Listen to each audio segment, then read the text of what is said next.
तो किसी ने एक सवाल पूछा है कि हम कंपेयर क्यों करते रहते हैं हमेशा?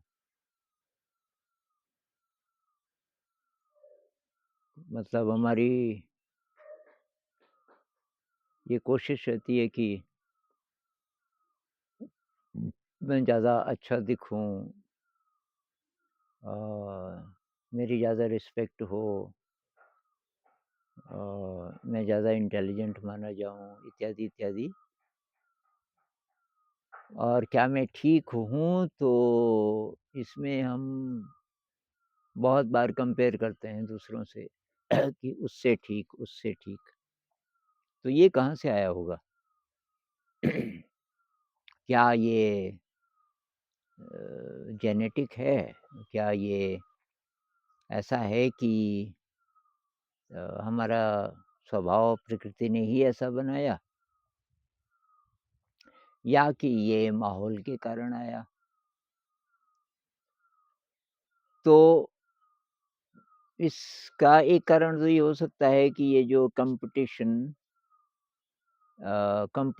नेचुरल है, ये कुछ लोगों ने बोल दिया, जैसे डार्विन ने। और ये अगर कंपटीशन जहाँ होगा तो वहाँ कंपैरिज़न होगा ही होगा। क्या कंपटीशन एक्चुअली नेचुरल है? तो अगर हम ज़्यादा छानबीन करें तो ऐसा लगता नहीं है। जैसे एंट कॉलोनी ले लो, तो एंट्स के काम बँटे होते हैं कि भाई तुम ये करोगे, तुम ये करोगे, और उसमें फिर कोई कंपैरिज़न नहीं। सब अपना-अपना काम कर रहे हैं और पूरी कम्युनिटी के प्रति उनकी प्रतिबद्धता है। ऐसे ही बीज़ का है, मधुमक्खियों का है, ऐसे ही माइग्रेटरी बर्ड्स का है।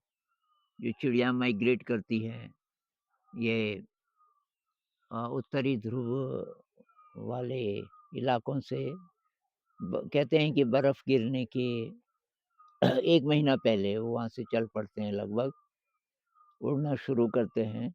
तो उन सब का जैसे एक माइंड हो गया। वो सब मान लीजिए कि 2000 चिड़ियाँ एक साथ उड़ रही हैं, तो ऐसा लगता है कि उनका एक ही दिमाग हो गया सबका। तो एक राइटर हैं, लायल वॉटसन, इनके बारे में मैंने ज़िक्र किया था 1-2 और वीडियोज़ में भी। उन्होंने किताब लिखी, लाइफ़ टाइड शायद 70s की या लेट 60s की किताब होगी। उसमें वो कहते हैं कि प्रकृति में कोऑपरेशन है, और इससे भी गहरी बात तो ये कहते हैं कि किसी कॉलोनी में, जैसे एंट कॉलोनी है, बीज़ की कॉलोनी है, माइग्रेटरी बर्ड्स हैं, तो लगता है कि ये इंडिविजुअल मेंबर्स मिलकर के एक बड़ा माइंड बनाते हैं। जैसे किसी एंट कॉलोनी में मान लीजिए कि 10,000 एंट्स हैं, ये चींटियाँ, तो सबका एक ही दिमाग हो जैसे। अ, तो लेकिन मनुष्य में ये बहुत ज़्यादा देखने को मिलता है।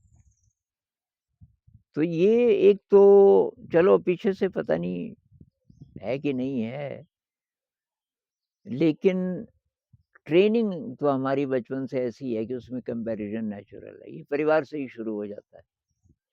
जब पेरेंट्स बोलते हैं ना कि तू बहुत आलसी है, तू बहुत देर में उठता है, वो देख तेरा दोस्त तो जल्दी उठ जाता है। ये कंपैरिज़न है।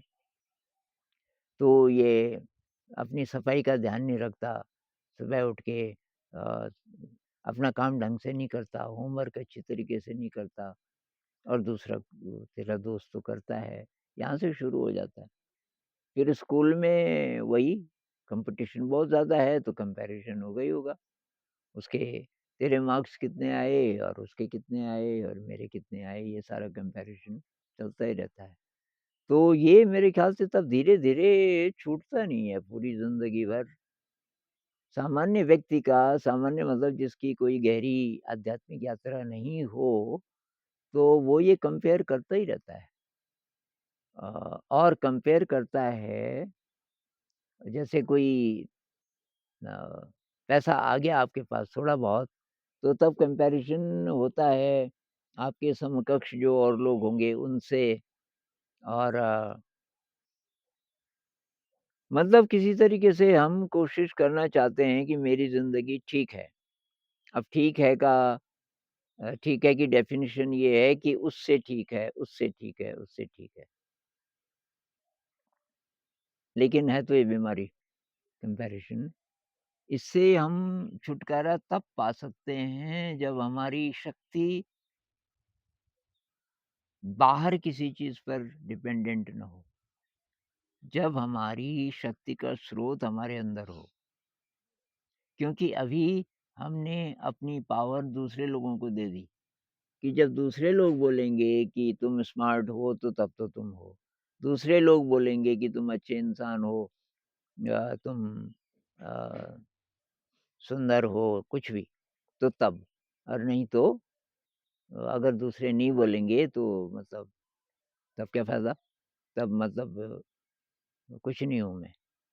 ये चीज़ ख़त्म तब होगी जब हम अपने अंदर की शक्ति का पता लगाएँगे। तो तब ये होगा कि हर इंसान अद्वितीय है, यूनिक है। उसके जैसा कोई दूसरा नहीं है।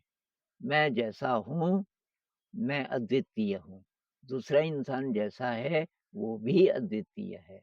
हर एक की अपनी कोई कोई विशेषता है, कोई ऐसी चीज़ है जो कि मतलब दूसरा दूसरा अलग है। और इसलिए कोई कंपैरिज़न नहीं। हर एक अद्भुत है, हर एक सुंदर है और हर एक की सुंदरता यूनिक है।